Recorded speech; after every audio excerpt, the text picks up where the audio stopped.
हाँ तो भाई साहब कैसे हो आप लोग। मैच तो आपने देख ही लिया होगा और मैच देखने के बाद आपका मूड जरूर खराब हुआ होगा। अरे यार ये क्या हो गया। रात का खाना खाते वक्त भी आप यही सोचते होंगे कि क्या इतनी बुरी हालत हो गई है हमारी कि हम जापान जैसी टीम को नहीं हरा पा रहे हैं। तो भाई साहब इतनी ज्यादा गलतियां करेंगे तो फिर क्या ही होगा। मतलब अब आप क्या सोच रहे थे कि जापान की टीम खुद बोले अरे बहन हम सब पीछे हो जाते हैं, आप गेंद लेकर आगे बढ़ो और गोल कर दो, आपको कोई नहीं रोकेगा, ना डिफेंडर रोकेंगे ना गोलकीपर हमारा रोकेगा, बहन आओ गोल कर दो। क्या हमारी टीम ऐसा कुछ सोच रही थी? क्या कुछ ऐसा होगा? मुझे तो उनकी परफॉर्मेंस देख के ऐसा ही लग रहा है कि शायद उनके दिमाग में चल रहा था कि जापान खुद ही हाथ जोड़ दे कि अरे हमसे देखा नहीं जा रहा, कर दो गोल, हम पीछे हट जाते हैं। क्योंकि यार इतने ज्यादा मौके हमको मिले, इतने ज्यादा मौके कि जापान की टीम भी सोच रही होगी पवेलियन में जाकर मैच खत्म होने के बाद कि आखिर हम बच कैसे गए। जितने मौके भारतीय टीम को हमने दे दिए थे इतने में तो कितने गोल हो जाते।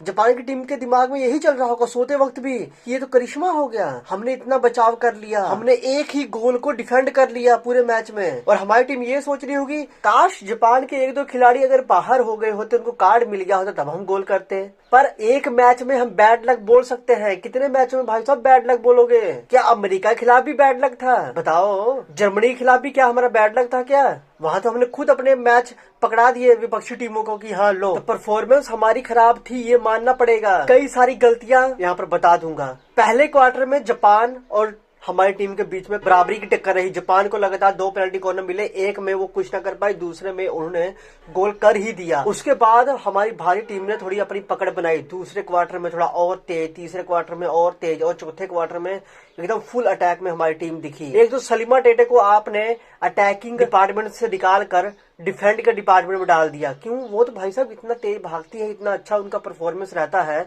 आप उनको अटैक में रखो ना। उनको अटैक में लाते लाते आपने देरी कर दी, तब तक तो वो पूरा गेम खत्म कर चुके थे।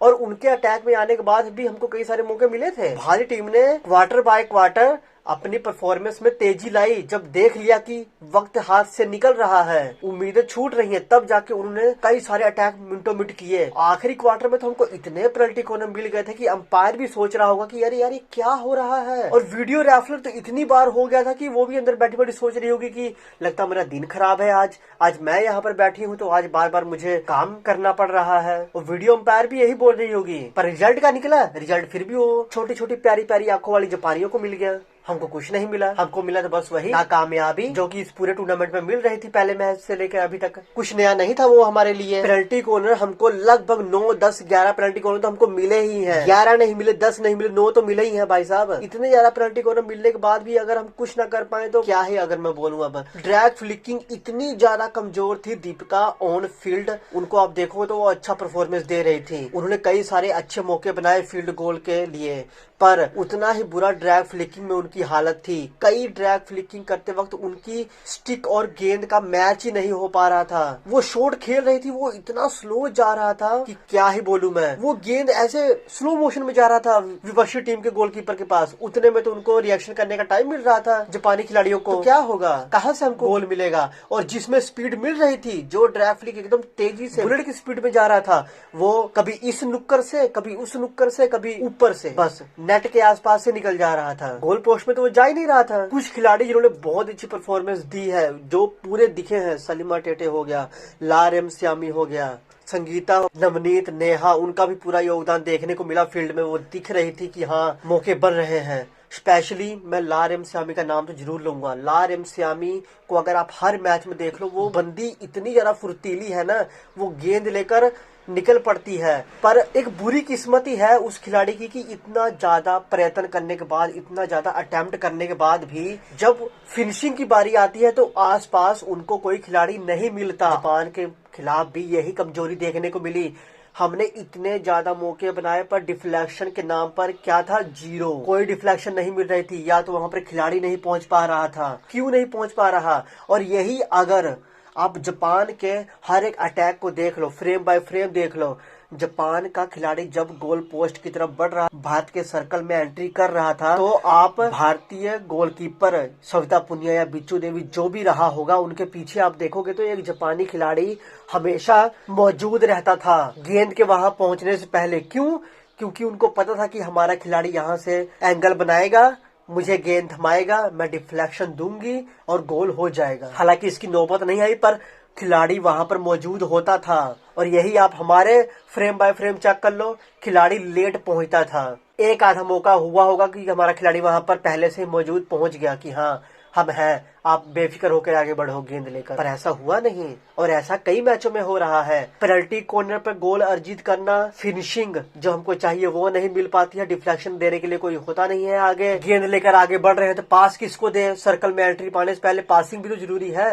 पासिंग किसको करें, वहां पर भी खिलाड़ी कोई नहीं दिखता, तो कहां से हम गोल करेंगे। अब यहाँ पर सवाल उठने लाजमी है सिलेक्शन कमेटी पर, जेनके शोपमैन पर, कि क्यों जो हमारी टीम की ड्रैग फ्लिक एक्सपर्ट है उनको टीम से बाहर क्यों रखा। दीप ग्रेसिका वो सेकंड नंबर पे है, वो वाइस कैप्टन भी थी, उनको टीम से आपने बाहर कर दिया। वंदना कटारिया उनको टीम में रखना था, पर कहा यह गया कि उनको इंजरी हो गई है, ठीक है उनको बाहर कर दिया। पहले वाइस कैप्टन वही होने वाली थी, पर इंजरी हो गई, चलो बाहर। और गुरजीत कौर जो कि एक्सपर्ट है, जिनको एक्सपर्ट के रूप में देखा जाता है हमारी टीम में, उनको आपने टीम में रखा नहीं। ना जाने कितने टूर्नामेंट से आप उनको बाहर बैठा रहे हो, ऐसा क्यों भाई साहब। फर्क पड़ता, एक एक्सपर्ट जो होता है, जो काम ही यही करता है, उनके टीम में रहने से फर्क पड़ता है। सीनियर जूनियर खिलाड़ियों का फर्क पड़ता है ऐसे कामों में। प्रेशर हैंडल करने के लिए आपको सीनियर खिलाड़ी ही चाहिए होगा, जूनियर खिलाड़ी ये काम इतनी आसानी से नहीं कर पाएंगे, और वो हमने देख लिया। हम फेल हुए हैं यहाँ पर, सिलेक्शन कमेटी हमारी फेल हुई है। जेनके शोपमैन की पूरी प्लानिंग जो पिछले 4 साल से चलती आ रही थी वो फेल हो गई है। अब फिर 4 साल और मेहनत करनी पड़ेगी, एक नई प्लानिंग करनी पड़ेगी, एक नई टीम बनानी पड़ेगी। हॉकी इंडिया पूरा फेल हो गया है। इतने जरा प्रयास जो चल रहे थे, फिलिप टिर्की, भुवनेश्वर सिंह जो इतने प्रयास कर रहे थे, वो सब विफल हो गया, फेल हो गया, वो सब किसी काम का नहीं रहा वो। अब फिर दोबारा नई शुरुआत करो। और मुझे जो दिख रहा है वो तो यही है कि अब जेनके शोपमैन को बाय बाय जरूर कहेगा हमारा हॉकी इंडिया, नहीं तो जेनके शोपमैन खुद ही बाय बाय बोल देगी। क्योंकि पर्सनली मुझे कोई बड़ी अचीवमेंट नहीं दिखती जेनके शोपमैन के पूरे कोचिंग टाइम में। कॉमनवेल्थ गेम में हमने ब्रॉन्ज मेडल जीता, और कोई भी ऐसे बड़ा इवेंट हमने नहीं जीता जहाँ पर इंटरनेशनल लेवल की टीमों ने भाग लिया हो और हमने परफॉर्मेंस अच्छी दी हो। कोई भी ऐसा टूर्नामेंट मुझे नहीं दिखता। अगर आपको दिखता है तो आप मुझे कमेंट बता दो। नेशंस कप तो आप बिल्कुल भी मत बोलना, उसमें उस लेवल की टीमें नहीं थी। तो ये हमारे हालात है। जापान की टीम को कम पेनल्टी कॉर्नर मिले, पर जापान की टीम ने उन्हीं में से एक गोल निकाला। मैं क्यों कहता हूँ कि पेनल्टी कॉर्नर हमारे लिए एक वरदान होता है, एक बोनस पॉइंट होता है। अगर हम पेनल्टी कॉर्नर को गोल में कन्वर्ट कर ले तो हम जीत जाएंगे, हमारी जीत लगभग तय हो जाती है, क्योंकि ये बोनस पॉइंट होते हैं। ये एक नया जीवन दान की तरह होता है, और उसी चीज को जापान की टीम ने समझा। अगर उनको 4 पेनल्टी कॉर्नर भी मिले होंगे, कम से कम उन्होंने एक को तो कन्वर्ट किया, और हमको 10-10 पेनल्टी कॉर्नर मिल गया, हम फिर भी उसको एक भी कन्वर्ट नहीं कर पाए। तो जितनी मेहनत की थी, जितना हम उनके सर्कल में पेनिट्रेशन कर रहे थे, जितना हम अटैक कर रहे थे, वो सब वेस्ट हो गया ना। कई हमारी पुरुषों की टीम के खिलाड़ी हैं जो ये कहते हुए सुने गए हैं ऑन कैमरा, क्रिकेट के गेम को बहुत ज्यादा इज्जत दी जाती है, हमको इज्जत नहीं दी जाती। तो बुरा लगता है ये सब देख के। और महिला खिलाड़ियों के भी मन में ये बात जरूर रही होगी, भाई साहब क्यों ना उनको इज्जत मिले।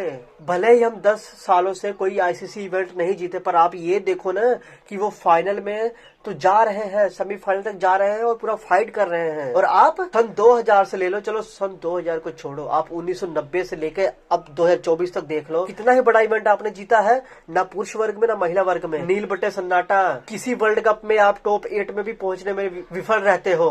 पुरुष और महिला दोनों वर्ग की मैं बातें कर रहा हूँ। ओलंपिक में आपके पास पिछले 41 सालों में सिर्फ एक ब्रोंज मेडल है टोक्यो में, और कुछ भी नहीं है, सिर्फ एक ब्रोंज मेडल। जब आप पिछले 40-41 साल में एक अचीवमेंट हासिल करते हो, उस हिसाब से क्रिकेट तो बहुत आगे है, इसीलिए लोग क्रिकेट को पसंद करते हैं। देखो ये बात कड़वी है, पर ये बात सच है। जब तक आपके पल्ले में अचीवमेंट नहीं होगी, कोई भी आपके साथ जल्दी से खड़ा नहीं होगा। वो तो हम जैसे लोग हैं जो क्रिकेट को छोड़कर सिर्फ हॉकी पर वीडियो बनाते हैं, क्योंकि हमारे मन में भी है यार, हॉकी को आगे बढ़ाना है, हॉकी को लोगों तक पहुंचाना है, ताकि लोग हॉकी को पसंद करें। जैसा कि हम फुटबॉल के बारे में बोलते हैं कि हाँ लोगों तक पहुंचना चाहिए। नहीं तो हमारा भी तो मन करता है कि हम क्रिकेट पे वीडियो बना दें। 1 महीना ऑडियंस इकट्ठी नहीं होगी, 2 महीना नहीं होगी, तीसरे महीने तक एकदम भर भर के ऑडियंस आएगी, भर भर के व्यू आएंगे। इस हिसाब से तो हम भी उन पर वीडियो बना सकते हैं। क्रिकेट के एक एक खिलाड़ी पर अगर धोनी, विराट कोहली या किसी भी एक खिलाड़ी पर अगर वीडियो बना दे, उसमें भर भर के व्यू आते हैं। तो हम भी तो ऐसा कर सकते हैं, पर नहीं, हम हॉकी के साथ जुड़े हुए हैं ताकि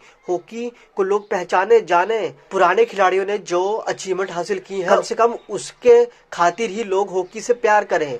पर नहीं, आप लोगों ने तो कसम खा रखी है कि हम तो कुछ अचीव करेंगे नहीं, तुम्हारी सब मेहनत बेकार। कर लो जो तुमने मेहनत करनी है, जो तुमने लोगों तक पॉजिटिविटी पहुंचानी है हॉकी को लेकर पहुंचा दो, हम तो नहीं कुछ अचीव करने वाले। ये तो शायद आपने कसम खा रखी है। देखो, जैवलिन को कोई नहीं जानता था इंडिया में। जैवलिन को सब यही जानते थे कि हाँ एक लाठी है, उसको फेंकना होता है, जिसने दूर फेंक दिया वो जीत गया। पर भारत का कोई अगर खिलाड़ी है इसके बारे में कोई नहीं जानता था। पर नीरज चोपड़ा आए, उन्होंने जैवलिन फेंका, गोल्ड मेडल आया। भारत के लिए उन्होंने हर बड़े इंटरनेशनल इवेंट में भारत को अचीवमेंट दिलवा दी है। तो अब जैवलिन तब तक जानी जाएगी जब तक नीरज चोपड़ा है। अपनी पहचान बनानी पड़ती है भाई साहब। आप अचीवमेंट हासिल करोगे तो लोग आपको जानेंगे, लोग आपके पीछे पीछे आएंगे, लोग आपको फॉलो करेंगे। FIH का यूट्यूब चैनल ही आप उठा के देख लो, लाख व्यू आने में रोने लगता है वो चैनल कि भाई साहब थोड़े से तो व्यू दे दो। 200-250 ऐसे व्यू आते हैं वहाँ पर उनके चैनल में, कोई है ही नहीं, ऑडियंस ही नहीं है। ये तो हालत हो रखी है। जियो सिनेमा पर अभी आपका फ्री चल रहा था, हाँ फ्री में आके देखो, पर कितने ऑडियंस आ रही थी? है कोई इसका रिकॉर्ड? नहीं है। सेम जियो सिनेमा पर अफगानिस्तान और इंडिया का T20 मैच चल रहा था, 8 करोड़ तक वहां पर जनता इकट्ठी हो रही थी। क्यों? क्योंकि वो वहां पर जीत हासिल करवा रहे हैं, फाइट कर रहे हैं। आप क्या कर रहे हो? कुछ नहीं। हमारी महिलाओं की टीम पिछले 3 साल में देख लो कितनी रैंकिंग पे रही है, 8वीं, 7वीं, 6वीं, इन्हीं के बीच में वो घूमती फिरती रहती है। और हम रैंकिंग की बात क्यों करते हैं? अगर रैंकिंग के हिसाब से ही बेस्ट टीम मानी जाती है तो अमेरिका की टीम कैसे क्वालिफाई कर गई भाई? जापान की टीम कैसे क्वालिफाई कर गई ओलंपिक के लिए? हम घर पे क्यों जा रहे हैं? अब हम पेरिस क्यों नहीं जा रहे हैं? रैंकिंग से कोई बड़ा नहीं होता, परफॉर्मेंस से बड़ा होता है। हर मैच एक नया मैच होता है, तो परफॉर्मेंस करो, आगे बढ़ो, सीधा यही फंडा है। मैंने अपनी कई वीडियो में बोला है। और अगर आप रैंकिंग को ही बड़ा मानते हो तो मुझको इतना आप जवाब दे दो ना कि जापान और अमेरिका की टीम ओलंपिक में क्यों जा रही है। जापान की टीम लगातार 6 बार से ओलंपिक में क्यों एंट्री कर रही है, हम क्यों नहीं कर रहे हैं? हमारा तो ये कुछ दूसरी तीसरी बार था लगातार, वो भी हम विफल हो गए। जब से हमारी महिलाओं की हॉकी टीम मैदान पे उतरी है, पहली टीम से लेकर अब तक ओलंपिक में हमारी एक ही अचीवमेंट है कि हम चौथे नंबर पे रहे हैं, बस, और कुछ नहीं। इतने बुरे हाल चल रहे हैं हमारे। और ऐसा भी नहीं है कि हमको ओलंपिक में एंट्री पाने के लिए किसी और टीम के साथ टक्कर लेनी थी। अरे यार, जापान थी वो, जिसको आपने कई बार हराया है। पर नहीं, हमको तो हारना है। हारो, ठीक है, हमको क्या है, हम तो हॉकी को चाहते हैं। हॉकी के लिए और भी वीडियो बनाते रहेंगे, हॉकी को और ऊपर उठाने के लिए हम तो अपना प्रयास करते रहेंगे। बाकी आप देख लो, आपको प्रयास करना है कि नहीं करना है। ये थी आज की वीडियो। अगर आपको अच्छी लगी तो ठीक है, हार तो हम गए ही हैं। अब घर पे बैठ के पेरिस ओलंपिक हम देखेंगे। हमारी पुरुषों की टीम जाएगी, अब तो एक ही उम्मीद है, वो देखो कहाँ तक पहुंचते हैं। अगर महिलाओं की टीम भी जाती तो कम से कम 2 उम्मीदें तो होती कि हाँ, एक में अगर थोड़ी सी आगे पीछे चूक हो गई तो दूसरे में तो हमको कुछ ना कुछ अचीव होगा, जैसा पिछली बार था। पर यहाँ नहीं, यहाँ पर कुछ नहीं है। तो एंड ऑफ द वीडियो में यही बोलना चाहूंगा कि जो मेरे कहने का मतलब है वो यही है कि कहीं ना कहीं टीम सिलेक्शन में भूल हो गई है। कुछ ऐसे एक्सपीरियंस खिलाड़ी हर डिपार्टमेंट में होने चाहिए थे, पर वो नहीं थे। कुछ प्रैक्टिस करते वक्त कुछ ऐसी कमजोर कड़ियां थी जिन पर ध्यान नहीं दिया गया। फिनिशिंग, पासिंग स्किल में, प्रेशर हैंडल कैसे करना है, पेनल्टी कॉर्नर मिले तो किस तरह से, ड्रैग फ्लिकिंग पर किस तरह से काम करना है, इन सब चीजों पर काम नहीं किया गया। ये साफ दिखता है मैच के दौरान। इसमें किसकी गलती है, मैनेजमेंट की या कोचिंग स्टाफ की? सिलेक्शन कमेटी क्या ये सब नहीं देख रही थी? आपको क्या गलतियां दिखी हैं, कमेंट करके बता सकते हो। मिलेंगे नेक्स्ट वीडियो में, तब तक ले जय हिंद।